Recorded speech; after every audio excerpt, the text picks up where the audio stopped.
আজকের লেকচারে আমি জৈব রসায়নের গুরুত্বপূর্ণ একটি টপিক নিয়ে আলোচনা করব।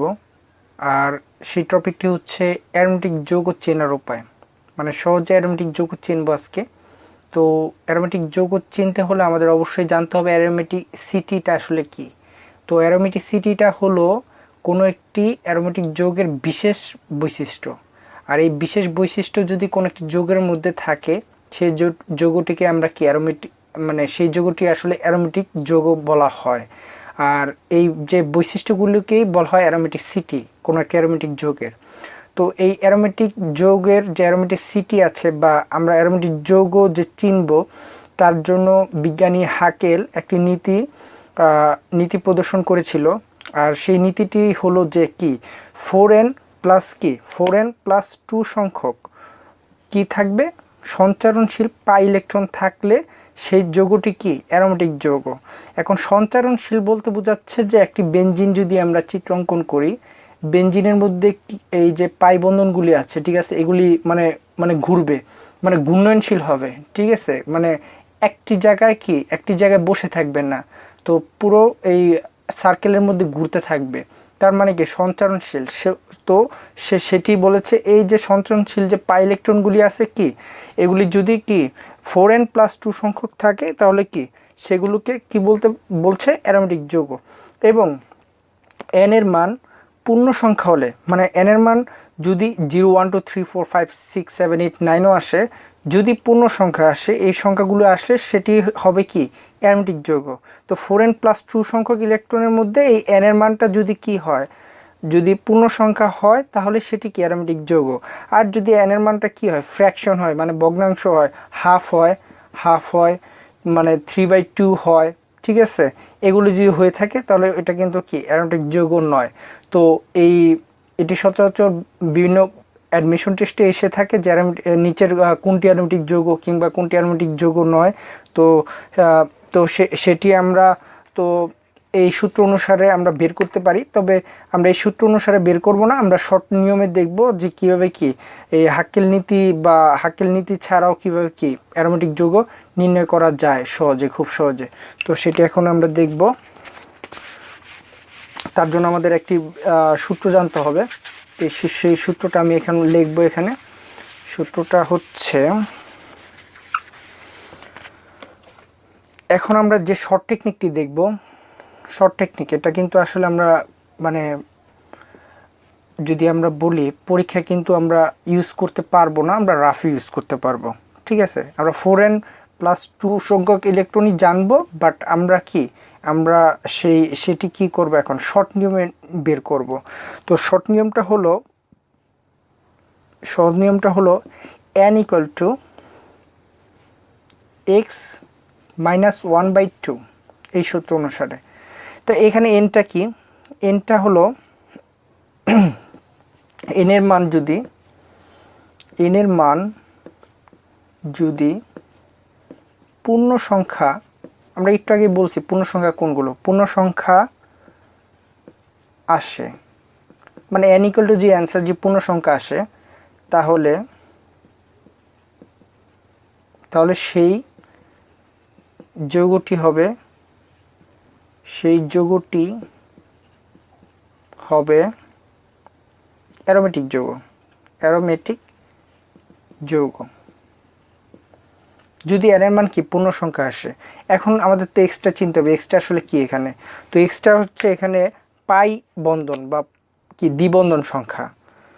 x = কি পাই বন্ধন, আর পাই বন্ধন আর দ্বিবন্ধন একই কথা। পাই বন্ধন সংখ্যা কিংবা দ্বিবন্ধন সংখ্যা।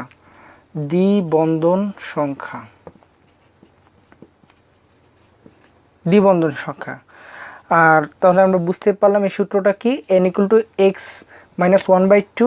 এখানে x এর এখানে আমরা কি বসাবো, পাই ইলেকট্রন বসাবো, পাই বন্ধন বসাবো, কিংবা কি মানে দ্বিবন্ধন একই কথা, দ্বিবন্ধন সংখ্যাটা বসাবো। আর n এর মান যদি ওই বসানোর পর যে n এর মান কি হয়, পূর্ণ সংখ্যা হয়, তাহলে সেটি কি অ্যারোমেটিক যৌগ। আর যদি দেখি যে কি n এর মান কি ফ্র্যাকশন আসতেছে, যদি ফ্র্যাকশন আসে, এখানে ফ্র্যাকশন যদি মানে ভগ্নাংশ আঁকে, তাহলে কি সেটি অ্যারোমেটিক যৌগ না, অ্যারোমেটিক যৌগ নয়, যৌগ নয়। তো এখন তাহলে আমরা যদি উদাহরণ দেখি তাহলে বুঝতে পারবো কোনটি অ্যারোমেটিক যৌগ আর কোনটি অ্যারোমেটিক যৌগ নয়। তো আমাদের সূত্রটা কিন্তু মনে রাখতে হবে। সূত্রটা কি?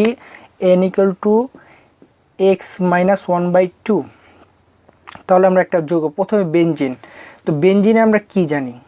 বেনজিনে কিন্তু 3টি পাই ইলেকট্রন থাকে, 3টি পাই ইলেকট্রন থাকে, এটা হলো বেনজিন। তো বেনজিন যদি 3টি পাই ইলেকট্রন থাকে, আমাদের সূত্র n = x - 1/2। x হলো কি? পাই ইলেকট্রন সংখ্যা।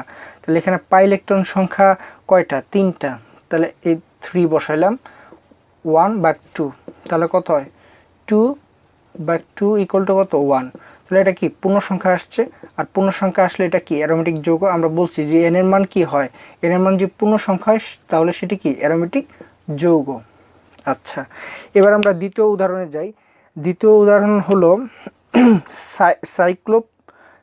সাইক্লোপ্রোপিনায়ন। ঠিক আছে, স্লাইকো আর কি, প্রোপিনায়ন, এই আয়ন দিলাম আমরা এখানে। আচ্ছা, সাইক্লোপ্রোপিন। আচ্ছা, সাইক্লোপ্রোপিন। তো সাইক্লোপ্রোপিন আয়নের মধ্যে কিন্তু একটা পাই বন্ধন থাকে। তো একটা যদি পাই বন্ধন থাকে তাহলে আমরা সূত্র দিয়ে n = কি? x - 1/2 বসাই।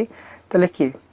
একটা মানে x এর মান 1, পাই বন্ধন বা দ্বিবন্ধন = 1/1/2 মানে কি? 0। তাহলে এটাও কি? 0 তো পূর্ণ সংখ্যা, তাহলে এটাও কি? একটি অ্যারোমেটিক যৌগ।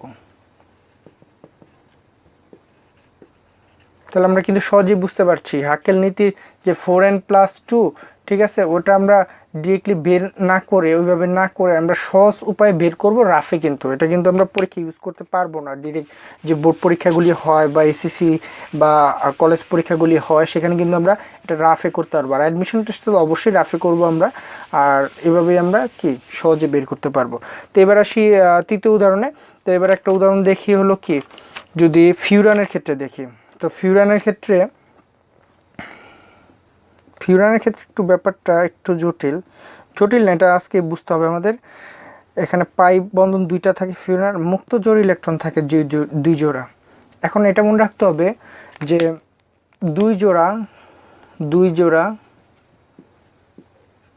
মুক্ত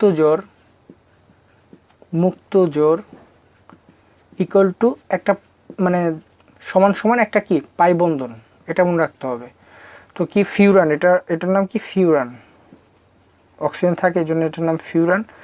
তো এখন ফিউরানটা কি আসলে অ্যারোমেটিক যৌগ কি অ্যারোমেটিক যৌগ না সেটা চেনার জন্য আমরা ওই যে হাকেলের যে 4n+2 n এর মান যদি পূর্ণ সংখ্যা আসে তাহলে কি সেটি অ্যারোমেটিক যৌগ, সেটি অনুসারে আমরা শর্টকাটে করব।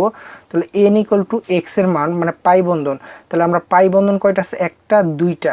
তো দুইটা, কিন্তু এখানে আবার বলছি 2 জোড়া কি? মুক্ত জোড়া। এখানে কিন্তু 2টা জোড়া অক্সিজেনের মুক্ত জোড়া আছে। তাহলে 2 জোড়া কি? একটা পাই বন্ধনের সমান। তাহলে কি? 3টা পাই বন্ধন। তাহলে n = 3 - 1/2। তাহলে কত হয়? 2/2 = 1। তাহলে এটাও কি? পূর্ণ সংখ্যা আসছে। তাহলে এটাও কি? একটি অ্যারোমেটিক যৌগ, অ্যারোমেটিক কম্পাউন্ড। কোনটা? ফিউরান একটি কি? তাহলে অ্যারোমেটিক কম্পাউন্ড। আচ্ছা, এবার যদি আমরা ফোর্থ একটি উদাহরণ দেখি, আমরা সবগুলি উদাহরণ দেখব মোটামুটি যেগুলি আছে। এবার আমরা দেখব ন্যাপথলিনের ক্ষেত্রে। তো ন্যাপথলিনের ক্ষেত্রে কিন্তু আসলে পাই বন্ধন 5টি থাকে। ন্যাপথলিনের চিত্রটি আঁকছি আমরা। 1টা, 2টা, 3টা, 4টা, 5টা। ঠিক আছে, এটা হলো কি? ন্যাপথলিন। তো ন্যাপথলিন, এখন পরীক্ষা আসলে ন্যাপথলিন একটি অ্যারোমেটিক যৌগ কি অ্যারোমেটিক যৌগ না। তো এখন আমরা জানি কি সূত্র, শর্টকাট টেকনিক কি? n = x - 1/2।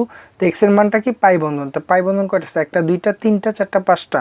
তাহলে 5টা যদি দেই এখানে হবে। তো 5টা যদি হয় 5 - 1/2 = কি? 4/2 মানে কি? 2। তাহলে কি এটি পূর্ণ সংখ্যা? তাহলে এটাও কি একটা অ্যারোমেটিক কম্পাউন্ড, মানে ন্যাপথলিন একটি কি অ্যারোমেটিক কম্পাউন্ড। আমরা বুঝতেই পারলাম। আচ্ছা, এবার আমরা আরেকটি উদাহরণ দেখব, সেটি হচ্ছে সাইক্লোবিউটাডাইন। তা আমরা লিখি সাইক্লো বিউটাডাইন। তো সাইক্লোবিউটাডাইনের মধ্যে আমরা যদি দেখি এর গাঠনিক স্ট্রাকচারটা এরকম হবে। তো এখানে কি হচ্ছে, এখানে আমরা যদি এটার কি n ইকুয়াল টু দেখি, তো n ইকুয়াল টু এখানে পাই বন্ধন কিন্তু একটা দুইটা দেখা যাচ্ছে। তাহলে দুইটার জন্য কি, এখানে দুইটার জন্য 2 মানে x-1/2, যে এখানে 2 ভাগের 2, তো কি 2, এই যে দুইটা পাই বন্ধন x এর মান 2 - 1 সূত্রের আর ভাগ 2, এই 2 দিলাম। আর এখানে কি হবে তাহলে 1/2, তাহলে কিন্তু এখানে ফ্র্যাকশনে এসে পড়ছে, মানে ভগ্নাংশ আকারে।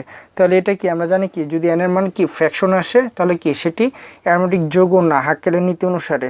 তাহলে আমরা এখান থেকে বলতে পারছি এটা কি অ্যারোমেটিক যৌগ না, বা কম্পাউন্ড না, যৌগ না। কোনটা?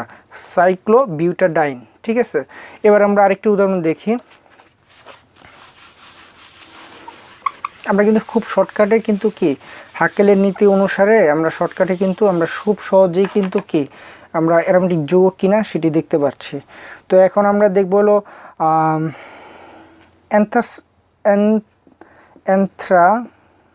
অ্যানথ্রাসিনের ক্ষেত্রে। অ্যানথ্রাসিন, তো অ্যানথ্রাসিনের আমরা চিত্র দেখে ভয় পাওয়ার কিছু নেই, 3টা বেঞ্জিন আঁকতে হবে। 3টা বেঞ্জিনই করলাম আমরা। এখানে n = x-1/2, ঠিক আছে, এটা হলো সূত্র আমাদের। আর এক্সটা হলো কি পাই বন্ধন। এখন অ্যানথ্রাসিনের ক্ষেত্রে কিন্তু আমরা জানি কি পাই ইলেকট্রন 7টি থাকে। তাহলে এই 1টি 2টি 3টি 4টি 5টি 6টি 7টি। তো এখানে কিন্তু বুঝতে পারছি 1 2 3 4 5 6 7, তাহলে কি এক্স এর মান কি পাই ইলেকট্রন সংখ্যা, এখানে কিন্তু পাই ইলেকট্রন এগুলি। তো 7 - 1/2 মানে কি 6/2 = 3, তাহলে কি 3 আসছে, মানে কি পূর্ণ সংখ্যা আসছে। তাহলে এটা অবশ্যই কি অ্যানথ্রাসিন একটা কি অ্যারোমেটিক অ্যারোমেটিক কম্পাউন্ড।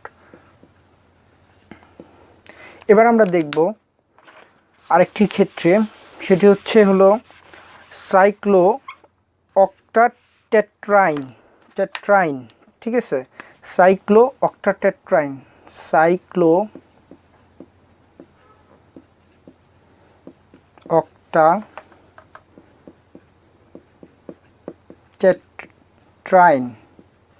তো সাইক্লো অক্টাটেট্রাইনের চিত্রটা, অক্টা মানে বুঝতে পারছি এখানে কি মানে যে চিত্রটি হবে 8টি কার্বন যুক্ত হবে। ঠিক আছে, তাহলে আমরা চিত্রটি হবে এইভাবে। আমরা যদি চিন্তা করি দেখি চিত্রটি হয় কিনা। তাহলে 1 2 3 4 5, সুন্দর হয়নি এখানে, 5 6 7 8, 8টি হয়েছে, কিন্তু 8টি কিন্তু কোন হয়ে গেছে, মানে কি এখানে কার্বনগুলি 8টি আছে, মানে অক্টেন। ঠিক আছে, অক্টাইন। তো এখন যেহেতু সাইক্লো বলতেছি চক্রাকার, এর জন্য সাইক্লো বলছি। এখন এখানে পাই বন্ধন আছে হলো 1টি 2টি 3টি 4টি। সাইক্লো অক্টাটেট্রাইনে 4টি কি পাই বন্ধন থাকে। তাহলে এখন আমাদের সূত্র n = কি x/1/2। তাহলে কি আমরা জানি কি x = পাই ইলেকট্রন সংখ্যা।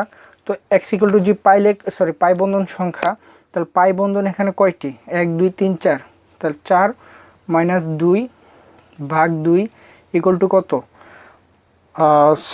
এখানে তাহলে কত হয়, এখানে 2 কেন হবে, এখানে সূত্রের 1 1, তাহলে কি 3/2, তাহলে কিন্তু ফ্র্যাকশন এসে পড়েছে। তা ফ্র্যাকশন আসলে সেটি কি অ্যারোমেটিক যৌগ নয়, সেটি কিন্তু মনে রাখতে হবে। তাহলে এটা কি অ্যারোমেটিক যৌগ না, তাহলে এটা কিন্তু অ্যারোমেটিক যৌগ না, অ্যারোমেটিক কম্পাউন্ড = নট। ঠিক আছে, তো এখন কি এটা অ্যারোমেটিক যৌগ নয়, আমরা বুঝতে পারলাম। তো আমরা দেখতে পারলাম যে কিভাবে খুব সহজে আমরা হাক্কেল নীতি না প্রয়োগ করে একটি শর্ট নিয়মে অ্যারোমেটিক যৌগ চিনতে পারি, জাস্ট কি একটি শর্ট সূত্র অনুসারে। তো ব্যতিক্রম কিছু থাকে, যেমন স্লাইকোপ্রোপিনের ক্ষেত্রে আমরা কিন্তু স্লাইকোপ্রোপিন আয়ন দেখছি, আয়নের ক্ষেত্রে কিন্তু অ্যারোমেটিক যৌগ এই সূত্র কিন্তু প্রযোজ্য হয়েছে। কিন্তু সাইক্লোপ্রোপিনের ক্ষেত্রে যেটা হয় যে এই সূত্র অনুসারে দেখা যায় কি n = কিন্তু ওই পূর্ণ সংখ্যায় আসে, বাট পূর্ণ সংখ্যা আসলেও কিন্তু সেটি কিন্তু অ্যারোমেটিক যৌগ নয়। তো একটি তো ব্যতিক্রম থাকবেই। তো আমাদের মনে রাখতে হবে সাইক্লোপ্রোপিন বাদে এখানে আমরা কি সকল কি সকল যে মানে যৌগগুলি আছে সেক্ষেত্রে এই শর্টকাট রুলসটি কি প্রয়োগ করতে পারবো। তাহলে আজকে এই পর্যন্তই। আল্লাহ হাফেজ। আগামী ক্লাসে আরও অন্য কিছু নিয়ে আসবো। Thank you.